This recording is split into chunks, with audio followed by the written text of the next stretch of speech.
विज्ञान और प्रौद्योगिकी कक्षा 9वीं विज्ञान भाग 2 पाठ 9वां पर्यावरण व्यवस्थापन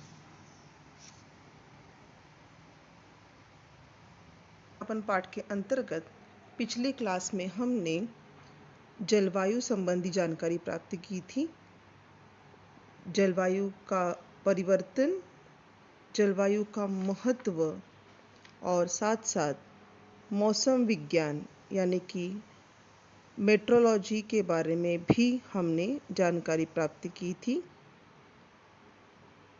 पुणे में स्थित शिमला ऑफिस के बारे में भी हमने जानकारी ली थी। आज हम ठोस कचरे का व्यवस्थापन किस प्रकार से करना चाहिए और ठोस कचरे का व्यवस्थापन कितना आवश्यक है, ये हम आज के पाठ में देखेंगे, आज के भाग में देखेंगे।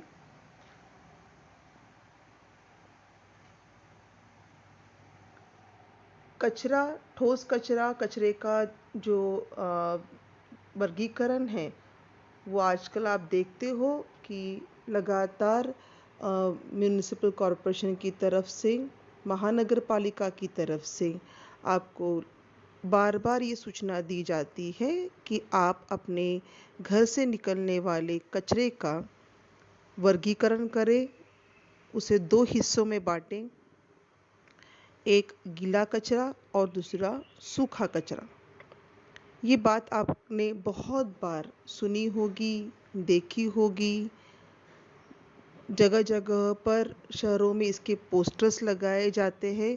अगर आप अपने घर के बाहर निकलो तो आपको बहुत जगह पर 2 तरीके के डस्टबिन दिखाई देते हैं। एक होता है सूखे कचरे का डस्टबिन और दूसरा होता है गीले कचरे का डस्टबिन।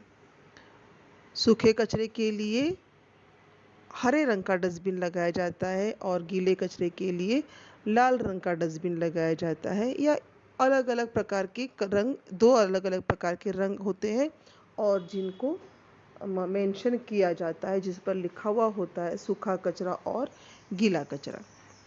उसके बाद आपने बहुत बार सुना भी होगा, कुछ महीनों पहले या अभी भी बहुत सी जगहों पर घंटा गाड़ी आती है जो कि सूखे और गीले कचरे को अलग अलग तरीके से अलग अलग वर्गीकृत करके ही आपके पास से लेती है, और ये आपको इंस्ट्रक्शंस दिए जाते हैं कि आपने भी अपने घरों में सूखे और गीले कचरे को अलग अलग तरीके से जमा करना है। ये सब क्यों हो रहा है, ये सब क्या है? तो यही है कचरे का व्यवस्थापन। ठोस कचरा 2 प्रकार का होता है, एक होता है गीला कचरा और दूसरा होता है सूखा कचरा। जो सूखा कचरा होता है, उस सूखे कचरे में अक्सर प्लास्टिक, धातु या कागज़ या ऐसी वस्तुएं होती है या ऐसा कचरा होता है, लकड़ी के टुकड़े, कांच के टुकड़े, प्लास्टिक की थैलियाँ, दूध की थैलियाँ और आपके वेफर्स के रैपर्स वगैरह अन्य बहुत सारे ऐसा कचरा होता है जो कि सूखा होता है, और ऐसा कचरा बहुत जल्दी विघटित नहीं होता। इसके बारे में हम बाद में देखते हैं। तो ऐसा सूखा कचरा जो होता है उसे हम अलग से रखते हैं, और गीला कचरा जैसे कि घर के किचन में से निकलने वाला जो भी बचा हुआ अन्न पदार्थ है, या सब्जियों के डंठल है, या मांस मच्छी के टुकड़े हैं, या सब्जियों और फलों के टुकड़े हैं, या किचन में आपके गार्डन में से निकलने वाला जो भी कचरा है, ये सब कचरा होता है आपका गीला कचरा, जिसमें पानी होता है या जिसमें जो बहुत जल्दी सड़ सकता है। ऐसे कचरे को हम कहेंगे गीला कचरा। अब इन कचरों को इस प्रकार से अलग करने की आवश्यकता क्यों पड़ गई है, ये हमें जानना बहुत ज़रूरी है।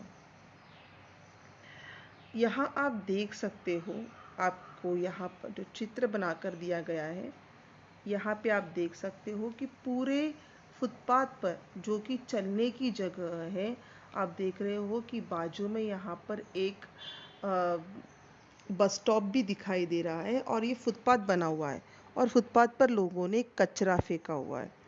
अब क्या आप इस कचरे को ध्यान से देखो और सिर्फ चित्र में ही नहीं, आप अपने आसपास के एरिया में, आपके आसपास की जगहों में, परिसर में भी आप इस प्रकार की दुर्दशा देख सकते हो, रास्ते की दुर्दशा देख सकते हो। हम अपना परिसर किस तरह से गंदा रख रहे हैं, ये हमें देखना होगा। तो यहाँ पर आप देख सकते हो कि इस प्रकार से कचरा फेंका गया है और ये कचरा पूरा प्लास्टिक, थर्मोकोल, कांच और अन्य ऐसे पदार्थ हैं जो कि बहुत जल्दी विघटित नहीं होते, सड़ते नहीं हैं। आपको ये बात पता होगी कि प्लास्टिक को सड़ने के लिए या प्लास्टिक को विघटित होने के लिए काफ़ी साल लगते हैं। उसी प्रकार से थर्मोकोल भी जो है बहुत जल्दी न सड़ने वाला, न विघटित होने वाला एक पदार्थ है और ऐसे पदार्थों से बने वस्तुएं आजकल उपयोग में लाना बहुत ही आम हो गया है। हमारे घरों में आप देखोगे कि बहुत सारी वस्तुएं प्लास्टिक की बनी हुई हैं। हम हमेशा बाहर से जो वस्तुएं खरीद कर लाते हैं उन्हें प्लास्टिक की थैलियों में लेके आते हैं। घर में कोई फंक्शंस हो, कोई कार्यक्रम हो, तो हमेशा प्लास्टिक और थर्मोकोल की वस्तुओं का बहुत बड़े प्रमाण में उपयोग किया जाता है और ऐसी वस्तुएं हमारे पूरे पर्यावरण के लिए एक घातक और हमारे पर्यावरण के लिए ही नहीं तो पर्यावरण के साथ साथ हमारे आरोग्य के लिए भी एक घातक समस्या बन चुके हैं। और ऐसे घातक और न विघटित होने वाले इस समस्या को हमें जड़ से मिटाना है और इसे ही हम कहेंगे कचरे का व्यवस्थापन करना। तो हम देखते हैं कि जिस प्रकार से इसके लिए हम क्या कर सकते हैं। इसके लिए हमें करना ये है कि हमें हमारे घरों में जो कचरा जमा होता है उसे हमारे घरों से निकलने वाला जो कचरा है उसे वर्गीकृत करना चाहिए, जिससे कि जो कचरा उठाने के बाद हमारे घरों से जो कचरा उठाया जाता है वो कचरा जब डंपिंग एरिया में या बड़े कूड़ेदान में जाता है तो वहाँ उसे वर्गीकृत करना आसान हो जाए। वरना हमारे कचरे में अगर प्लास्टिक और थर्माकोल, कांच के टुकड़े और जो विघटनशील पदार्थ है जैसे कि जो गीला कचरा, ये सब अगर एकत्रित हो तो इन्हें अलग करने के लिए बहुत मेहनत करनी पड़ती है और ये बहुत ही मुश्किल काम है। और इसीलिए अगर हमने कचरा ऑलरेडी अलग अलग करके दे दिया, वर्गीकृत करके दे दिया, तो कचरे का निवारण करना, कचरे का से निपटारा पाना हमारे लिए आसान हो जाएगा। यहाँ पर हम देखेंगे, आपको पता होगा कि सन 2005 में 26 जुलाई 2005 में मुंबई में बहुत बड़ी बाढ़ आई थी। इस बाढ़ के आने का सबसे प्रमुख कारण ही था कि ठोस कचरे का अयोग्य पद्धति से व्यवस्थापन किया गया था। मुंबई में स्थित जो मीठी नदी है, ये मीठी नदी का रूपांतरण एक गटर और नाले में हो चुका है। पूरा कचरा उस गटर में या उस नदी के पात्र में जमा होने के कारण और इस कचरे में अधिकतर प्लास्टिक, रबड़ और प्लास्टिक की बोतलें, प्लास्टिक की थैलियाँ, थर्माकोल के टुकड़े, ये सब होने के कारण वो कचरा जल्दी सड़ नहीं गया। उस कचरे की वजह से, इस प्लास्टिक की वजह से नालियाँ ब्लॉक हो गई और जो नदी का पात्र है वो नदी का पात्र ब्लॉक होने के कारण, जम जाने के कारण सारा पानी उल्टी दिशा में शहरों में घुस गया और बहुत बड़ा नुकसान हुआ। इसके साथ साथ जो मैन होल होते हैं, जिससे बहुत बड़ी नालियाँ जो होती हैं, जो एक दूसरे से कनेक्टेड होती है, एक दूसरे से जुड़ी होती है, जो कि पूरे शहर का गंदा पानी बह के लेके जाती है, वो नालियाँ भी प्लास्टिक की वजह से ब्लॉक हो गई थी और जिसके कारण पूरा पानी बहने की बजाय उल्टा शहरों में घुस गया और बहुत बड़ा नुकसान हुआ, बहुत बड़ी आपत्ति का सामना मुंबई वासियों को करना पड़ा। तो ये सब अगर हमें इस प्रकार की आपत्तियां अगर हमें रोकनी हो तो हमें क्या करना होगा, हमें ठोस कचरे का योग्य पद्धति से व्यवस्थापन करना होगा और सिर्फ यही इस समस्या का एक महत्वपूर्ण हल है। कचरे का वर्गीकरण किस प्रकार से किया जाता है और इसका स्रोत क्या है, इस साल आपको ये जो विभाग है ये परीक्षा में नहीं है, परंतु फिर भी मैं एक बार आपको सिर्फ वर्गीकरण पढ़ के सुनाती हूँ। आपके सामने स्रोत भी लिखे गए हैं, आपकी नज़र उन पर होनी चाहिए। वर्गीकरण अगर हम कचरा करेंगे तो घर का कचरा, औद्योगिक कचरा, धोखादायक कचरा, खेतों और बगीचों से निकलने वाला कचरा, इलेक्ट्रॉनिक कचरा, जैव वैद्यकीय कचरा, शहर नगर का कचरा, आणविक कचरा और खनिज कचरा। इस प्रकार से कचरे का वर्गीकरण किया जाता है। कचरे का अगर इस प्रकार से अलग अलग प्रकार से वर्गीकरण किया गया तो ये हमारे लिए बहुत ही लाभदायक होता है, बहुत ही उपयोगी होता है, जिसके कारण कचरे का व्यवस्थापन करना और कचरे का निपटारा करना आसान हो जाता है। इसके साथ साथ कचरे का सबसे प्रमुख अगर हमने वर्गीकरण किया तो वो है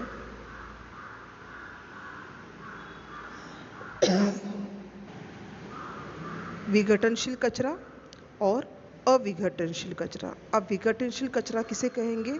ऐसा कचरा जो कि सूक्ष्म जीवों द्वारा आसानी से विघटित हो, ऐसा कचरा जो मिट्टी में मिलने के बाद बहुत जल्दी सड़ जाए और उसका रूपांतरण कार्बनिक खाद में और कार्बनिक ईंधन में हो जाए, ऐसे कचरे को हम कहेंगे विघटनशील कचरा।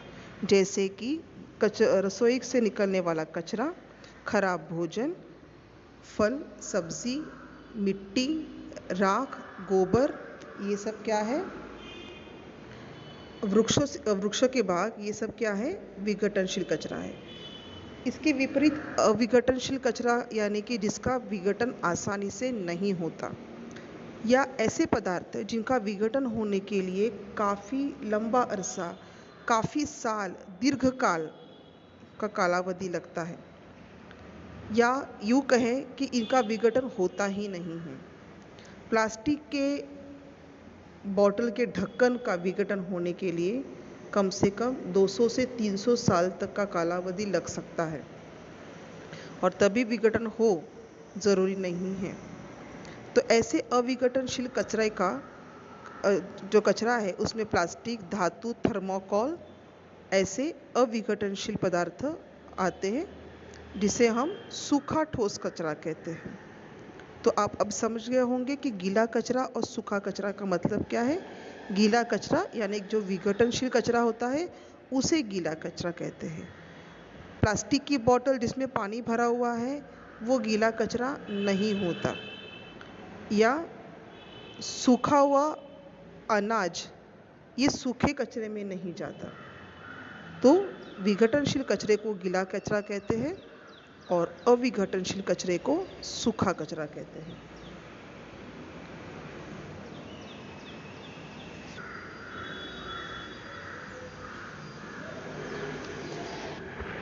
एक बहुत बड़ी समस्या आजकल आप देख सकते हो गई है कि हमारा जो लाइफस्टाइल है, हमारी जो जीवन प्रक्रिया है, ये पूरी तरह से बाहर से खरीदे हुए वस्तुओं के उपयोग में लाने से अलग हो गई है।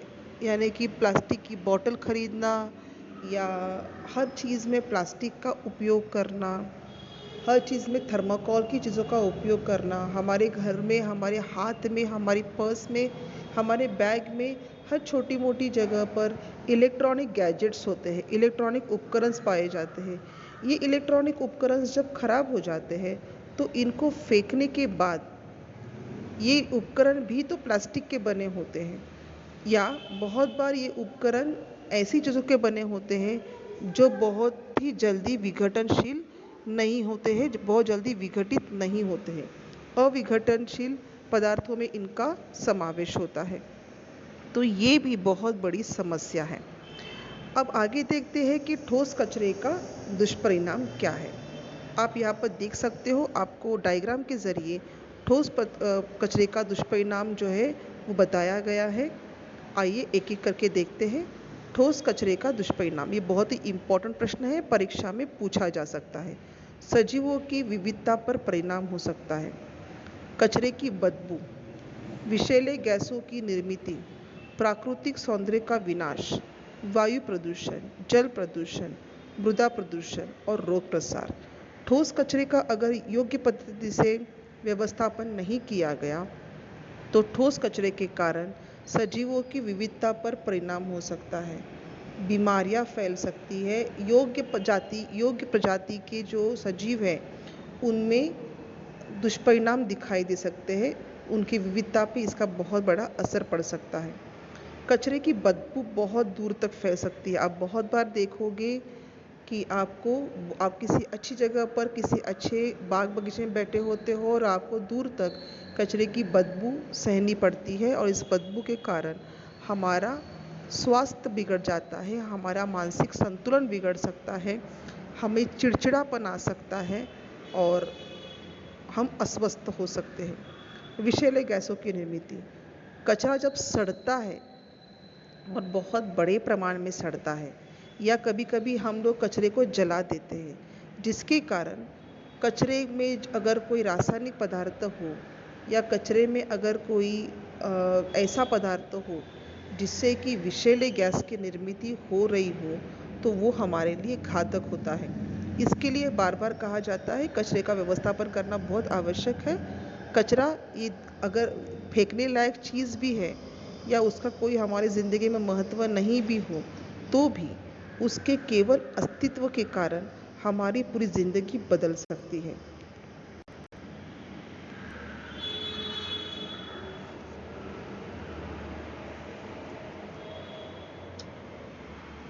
ये हमें ध्यान में रखना होगा।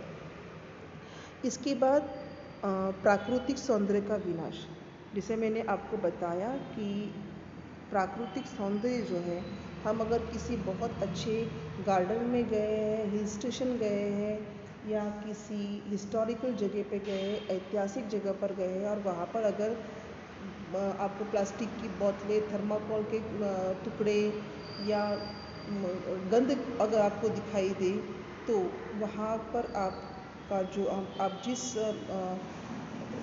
कारण वहाँ पर गए हो, आपका वो कारण वहाँ पर फेल हो सकता है, आपको आनंद नहीं मिल सकता और पूरा प्राकृतिक सौंदर्य खराब हो सकता है। वायु प्रदूषण, जल प्रदूषण और मृदा प्रदूषण, इन तीनों प्रदूषणों का सामना हमें ठोस कचरे के अयोग्य व्यवस्थापन के कारण करना पड़ेगा।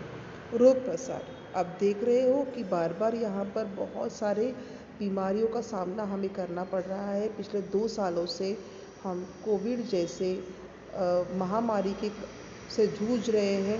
हालांकि ये महामारी विषाणुओं के कारण फैली हुई है, लेकिन उसके साथ साथ बहुत सी ऐसी बीमारियां भी आपको दिखाई दे रही होगी कि जिसके कारण, जैसे सर्दी है, खांसी है, ऐसी बहुत सारी बीमारियां केवल हमारे अव्यवस्थित रहन सहन के कारण और कचरे के अयोग्य व्यवस्थापन के कारण फैल रही है, रोग प्रसार हो रहा है। तो ये है ठोस कचरे के दुष्परिणाम, जिस पर हमें गौर करना चाहिए। परीक्षा में ये प्रश्न आपको पूछा जा सकता है। इसके बाद है ठोस कचरे के व्यवस्थापन की आवश्यकता क्या है। इसके बारे में हम अगले क्लास में पढ़ेंगे। तब तक के लिए आप जो आपको पढ़ाया गया है अभी तक, उसे आप अच्छे से पढ़ें, अच्छे से देखें। मैं दोबारा एक बार बताऊँ आपको कि ये प्रश्न आपके लिए बहुत इम्पॉर्टेंट है। परीक्षा में ये पूछा जा सकता है। चाहे तो आप इसका स्क्रीनशॉट निकाल के ले लो या आप इसे अपनी नोटबुक में लिख लो। तो अगली क्लास में हम देखेंगे कि ठोस कचरे का व्यवस्थापन की आवश्यकता क्या होती है। तब तक के लिए धन्यवाद।